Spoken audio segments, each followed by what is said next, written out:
10 years ago, I stood in a small church on the outskirts of Denver, wearing a simple white wedding dress, my hand clasped tightly in James's.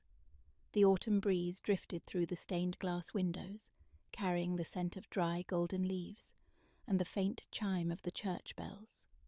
The ceremony was intimate, with only a few dozen people, family, close friends, and a handful of James's colleagues, but I felt the weight of every gaze upon me. James, with his radiant smile and warm brown eyes, squeezed my hand tighter as we exchanged vows. In that moment, I believed I had found my anchor, a place to call home after years of drifting. But in the corner of the room, among the rows of worn wooden pews, there was another pair of eyes I couldn't forget. Ethan, James's son from his first marriage, was 17 then, towering a head taller than me. His messy brown hair fell over one eye, and the grey suit he wore looked slightly too big, as if his mother had picked it out in a hurry. He didn't smile, didn't clap, just stood there, hands in his pockets, his gaze cold and distant, as if he were watching me from another planet. When the ceremony ended and the congratulations began, he approached, his old sneakers scuffing lightly on the wooden floor. "Congratulations, Mom," he said, his voice flat, devoid of emotion, then turned away, blending into the crowd. I smiled, trying not to let my heart sink, but a quiet unease settled in, like a tiny crack in a perfect picture. After the wedding, Ethan lived with his mother, Sarah, in Boulder, a few hours' drive from Denver. He only visited James during major holidays, Thanksgiving with its roasted turkey, Christmas with a twinkling tree, or sometimes his father's birthday. On those visits I tried to make conversation, asking about school or friends, but his answers were curt, as if an invisible wall stood between us. I saw him through the photographs in James's office, a tousle-haired boy on a baseball field, beaming beside an old bicycle, or a teenager in a hoodie, staring into the distance during a family picnic. Those moments belonged to an Ethan I didn't know, a part of his life I had no place in. I was his stepmother, a title that felt both foreign and awkward, like a dress that didn't quite fit. I didn't hate Ethan, not ever, but I didn't know where to place myself in our relationship. Not close, not cold, just a silent distance, like two lines that cross once and then drift apart forever.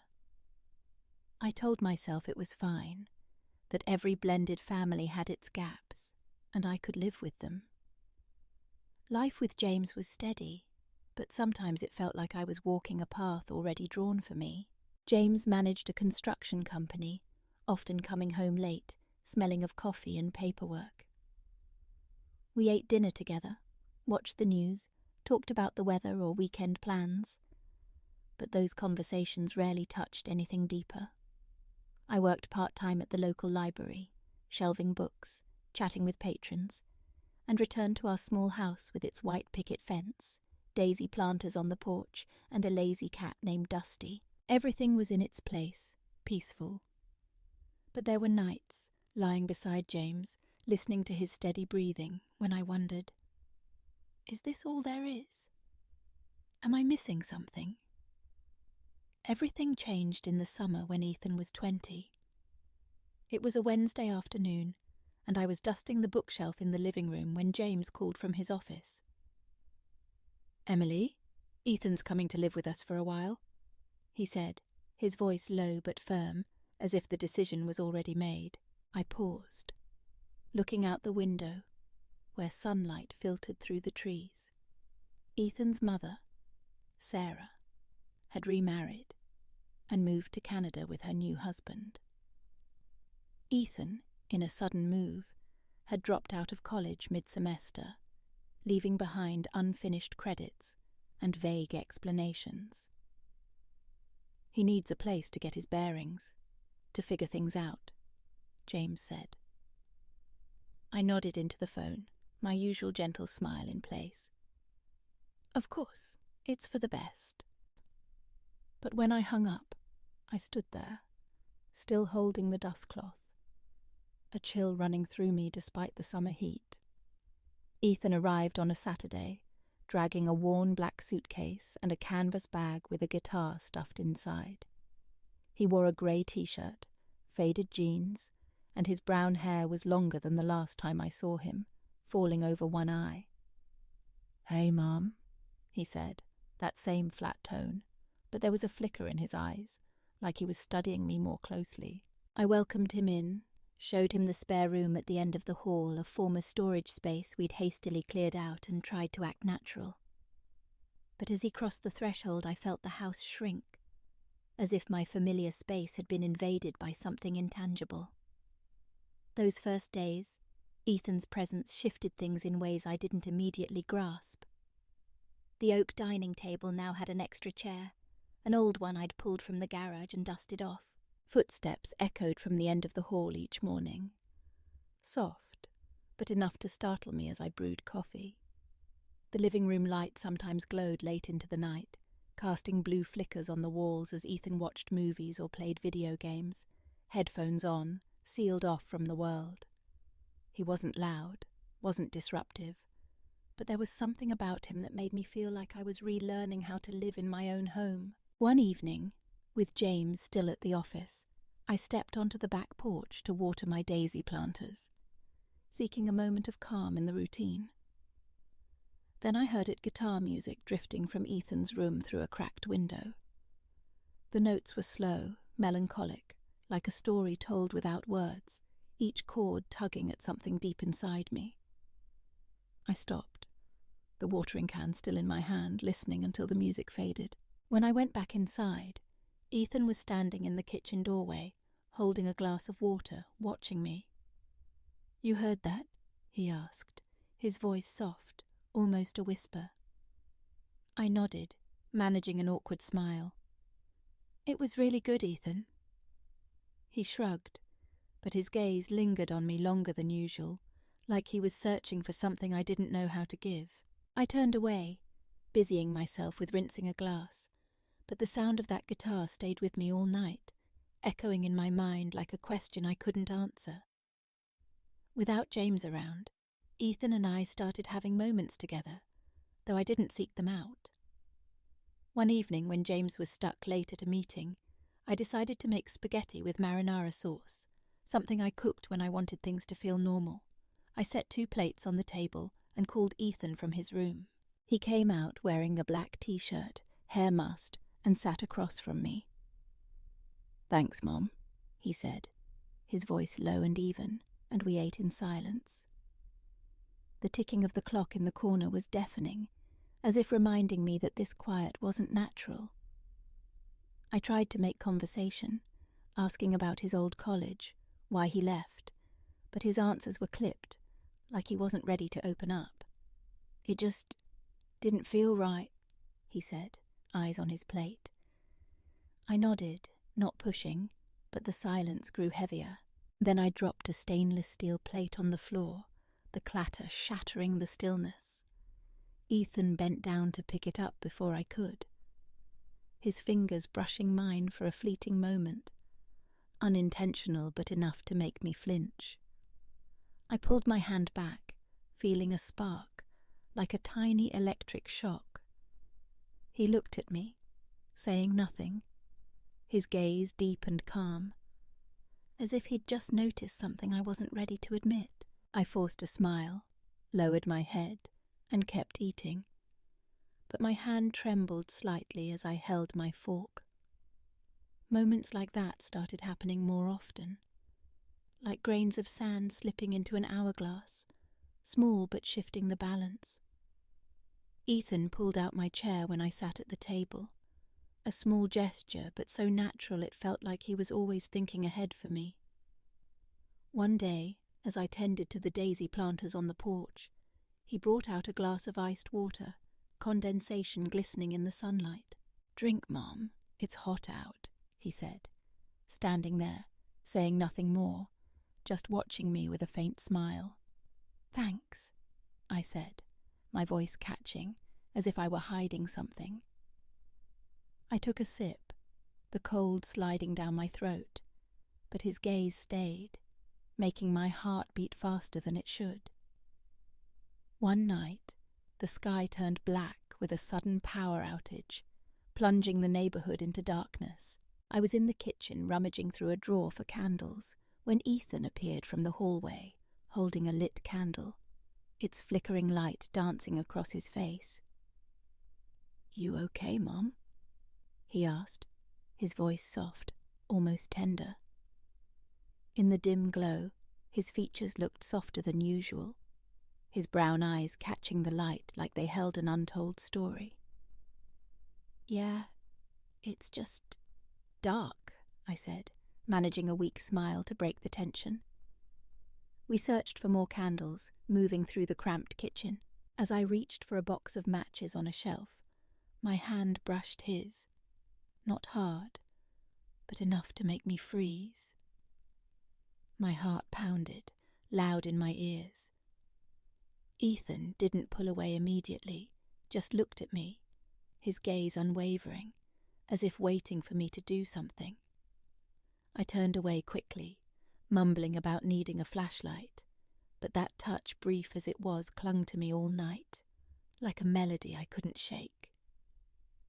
In the days that followed, I told myself I was imagining things. I was Ethan's stepmother, James's wife, a woman who always knew where the lines were drawn. But I couldn't ignore the small details that began to seep into my life, like slow drips of water pooling into something larger. Ethan brought home a box of chamomile tea from the grocery store, setting it on the kitchen counter with a slight smile. "Thought you might like this, Mum," he said, his tone casual, but his eyes seemed to search for my reaction. I thanked him, opening the box, inhaling the gentle scent. But inside, a small wave stirred, nameless and unsettling. Another time, as we sat in the living room, I casually mentioned an old comedy movie I loved from college. Ethan nodded, saying nothing, but a few days later, he put that exact movie on the TV, turning to me with a grin. "You said you liked this one, right?" I was caught off guard, surprised he'd remembered. We watched together, the sound of laughter filling the room. But I couldn't focus. I realized Ethan was noticing me, not just my words, but the things I didn't say, the small preferences and habits I sometimes forgot myself. One afternoon, Ethan suggested we go to the fall festival in town, an annual event that drew crowds from all over Denver. "Just a walk, Mom," he said, his voice even, but there was something in his eyes that made it hard to say no. I agreed, thinking it was a chance to bond, to be a family in some real way. The festival was a blaze of neon lights, the air thick with the smell of cotton candy, apple pie, and grilled hot dogs. Country music twanged from a small stage, and kids ran around with balloons trailing behind them. We wandered through the stalls, chuckling as we tried our luck at ring toss, and for a moment I felt light, like I was 20 again, when life was simple and full of possibility. But then, as we lined up for the Ferris wheel, the crowd pressing close, Ethan stood nearer than I expected, his shoulder almost touching mine. I could feel his warmth, whether from the heat of the crowd or something else, I wasn't sure. When the wheel lifted us high above the twinkling town, he spoke, his voice low. "Sometimes I think life's like this festival, pretty, but it's all temporary." I didn't reply, just nodded, staring at the distant lights, but inside, a storm was brewing. I knew he wasn't just talking about the festival, and I was afraid I was thinking the same thing. That night, back home, I stood before the bathroom mirror longer than usual. My eyes were still gentle, but carried the weight of years spent as a wife, a stepmother, a woman always trying to keep things in place. I wasn't young anymore, not the girl who once dreamed of a vibrant, boundless life. But Ethan's gaze, the way he looked at me when I laughed, when I spoke, when I wasn't trying to be anyone else, made me feel alive again, like a part of me that had been asleep was stirring, and that scared me, because I knew it wasn't right, wasn't allowed. One night, James was away on a business trip to Colorado Springs, leaving just me and Ethan in the house. After a simple dinner, grilled cheese sandwiches I'd thrown together, Ethan suggested, "Mom, want to watch a movie? I found that one you like." I was surprised, realizing he meant the old comedy I'd mentioned weeks ago. "Sure," I said, trying to sound casual, but a flicker of nerves danced in my chest. We sat on the couch, not too close, not too far, just enough to feel each other's presence. The TV screen cast a soft glow across his face, his brown eyes fixed on the movie. Attentive, I tried to focus on the jokes, but my hands rested on my thighs, palms slightly damp, not from the heat, but from the way my heart beat faster than usual. I stole glances at him, more than once, and caught him looking back, not at the screen, but at me. After a funny scene, we both laughed, then turned to face each other.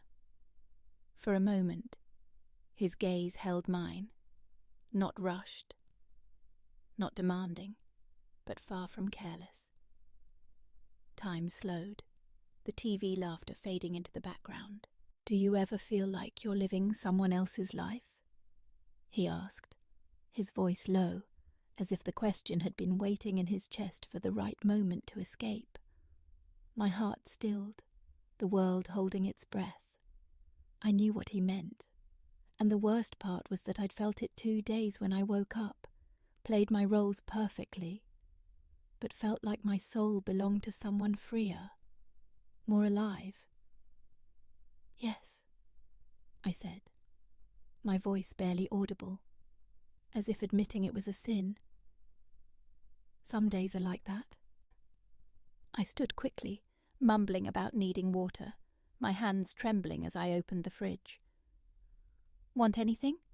I asked, my voice thin, trying to hide the panic.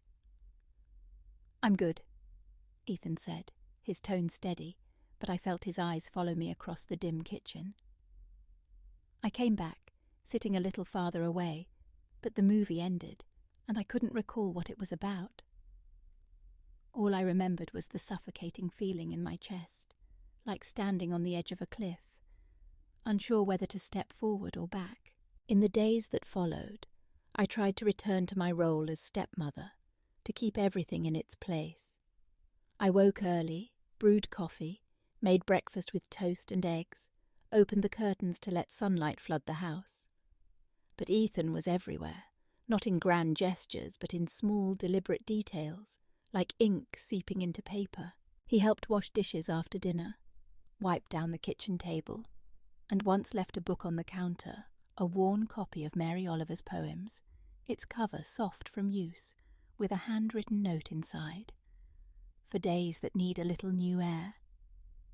I read it, my heart pounding, unsure how to interpret it.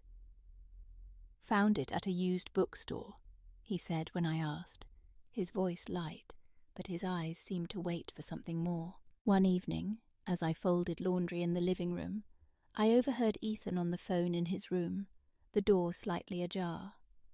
He didn't know I was there, just steps away. "I don't know, man," he said to a friend, his voice low, hesitant. "I feel lost, but something here's keeping me. I can't explain it." I froze, clutching one of James's shirts, a jolt running through me. What was he talking about? The house, Denver, or something else? I turned away, pretending to focus on folding, but his words haunted me all night, an unspoken question I couldn't face. The tension grew when I argued with James. One night, I'd planned a special dinner roast beef with mashed potatoes, his favourite, hoping we could all sit together. But James came home late, forgetting the plan, his face etched with exhaustion. "You're overreacting, Emily," he snapped when I complained. "I'm busy, you know that." I didn't reply, just cleared the table in silence. But my mind wandered to Ethan. How he pulled out my chair, asked about my favourite tea, looked at me like I was the only person in the room. The comparison terrified me. I didn't want to compare them, didn't want to think of Ethan that way. But I couldn't stop. One afternoon, returning from the library, drained from a long day of shelving books and answering repetitive questions, I found Ethan in the kitchen, making grilled cheese sandwiches. The smell of butter and melting cheese filled the air, making the house feel oddly warm. "Eat, Mum?" he asked, turning with a slight smile. I nodded, sitting down, and when he set the plate before me, I realized it had been ages since anyone took care of me like that. James rarely noticed when I was tired, rarely asked what I needed. But Ethan seemed to see me, even when I tried to hide. One night, a massive rainstorm hit, plunging the town into darkness with a power outage. The rain pounded the roof like an endless drum, and the air felt heavy, as if the world was holding its breath. I sat in my small study, trying to read by the faint light of my phone, but my thoughts wandered. Ethan appeared at the door, holding a candle, its flickering glow illuminating his face. "Want to cook something, Mum? I found some stuff in the pantry," he said, a faint smile breaking through, as if the storm outside was irrelevant. I agreed, thinking action might ease the tension building inside me. We moved to the kitchen, preparing a simple pasta dish with garlic butter sauce, the only thing feasible by candlelight. The small space felt warm, the scent of melting butter mingling with the rain's steady rhythm, creating a world apart. As we sat to eat, Ethan began talking about his childhood, about seeing me at my wedding to James. "I always thought you were different," he said, his voice low, eyes on his plate. "Not like anyone I'd met. You made things lighter, somehow." I froze, unsure how to respond. His words weren't a confession, weren't crossing a line, but they touched a part of me I'd locked away. "That was just a kid's impression," I said, forcing a laugh, trying to pull things back to safety, but his gaze told me it was more. He looked at me, not rushing, not demanding, but with a weight I couldn't ignore. After dinner, we cleared the dishes, and as I handed him a plate, our hands touched, lingering longer than they should have. I stood still, my heart hammering like a drum. Ethan met my eyes, his gaze soft but intense, as if waiting for me to speak, to act. The space between us shrank, mere inches, and in that moment the world tilted. I wanted to break it, to remind us of our roles, stepmother, stepson, family. But I couldn't. Neither could he. We stood there, in the candle's trembling light, so close yet so far, the line between right and wrong blurring. Finally, I turned away, muttering about checking the windows, my voice shaking. Ethan said nothing, just kept washing dishes as if nothing had happened. But that night, lying in bed, I didn't sleep. The rain fell steadily, but inside me was a storm. We hadn't crossed the line, hadn't done anything wrong, but that line was thinner than I'd thought. And the scariest part was, I wasn't sure I wanted to keep it, or if I wanted to step over. The next morning, I woke earlier than usual, the sky outside still misty, the sun not yet breaking through. The house was eerily quiet, just the clocks ticking and Dusty stirring in the corner. I brewed a cup of chamomile tea, the kind Ethan had brought home, and carried it to the porch, sitting on the old wooden chair, watching dew sparkle on the grass. I breathed slowly, trying to make sense of what was happening to me. I hadn't done anything wrong, hadn't said anything wrong. I was Ethan's stepmother, James's wife. A woman who always kept things proper, who stopped short of crossing lines. But why did I feel like I was hiding something not from anyone else, but from myself?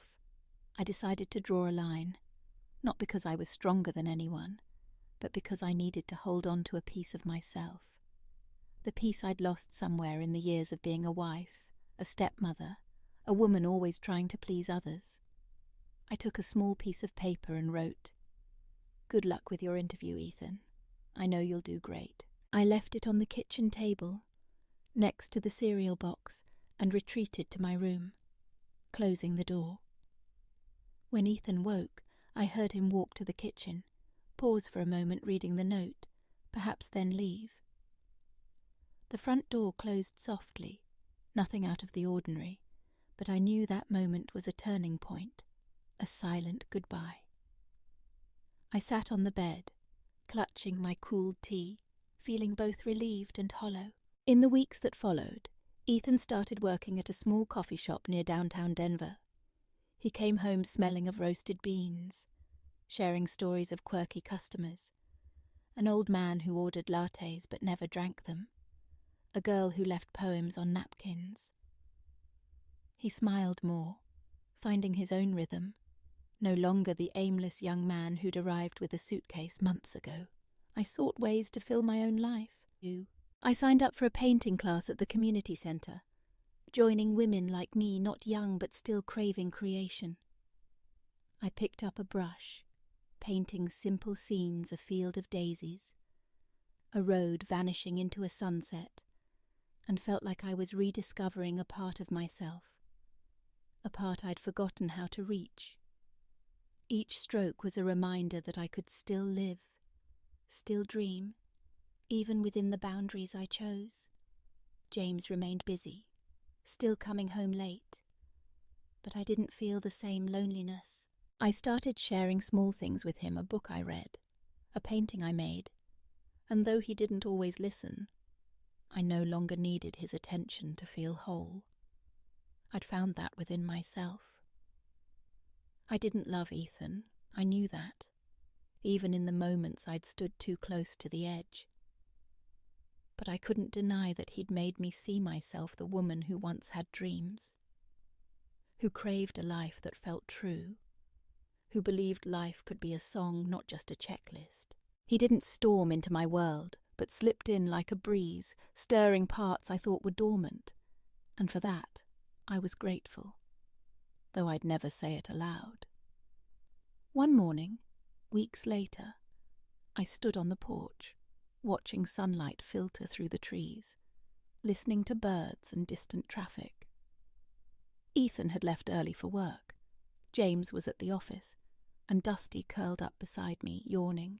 I held my tea, took a deep breath, and smiled. I knew I'd been moved, had stood on the brink of something forbidden, had felt the pulse of a heart I thought had quieted. But I also knew I'd chosen to step back, not out of fear, not out of duty, but because I wanted to keep the most precious thing I had, myself.